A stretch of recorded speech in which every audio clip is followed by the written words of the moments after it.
ప్రియులారా, దేవుని వాక్యంలోంచి మరొకసారి నేను మీకు జ్ఞాపకం చేస్తూ ఉన్నాను.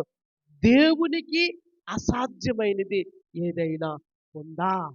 నేను నమ్ముతూ ఉన్నాను.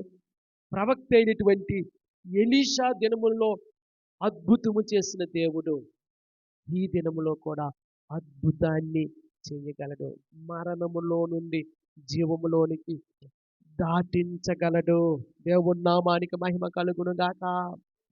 మృతమైనటువంటి ఆ శల్యము, మృతమైనటువంటి ఆ ఎముక, మృత శరీరాన్ని సజీవముగా లేపి ఉన్నది. ప్రియులారా, అటువంటి అద్భుత కార్యము దైవజనుడైన ఎలీషా ద్వారా చేయడం మనం చూస్తూ ఉన్నాము. ప్రియులారా, ఆ దైవజనుడైన ఎలీషా జీవితంలో దేవుని చిత్తము నెరవేర్చబడింది. అందుకే చాలా మంది బైబిల్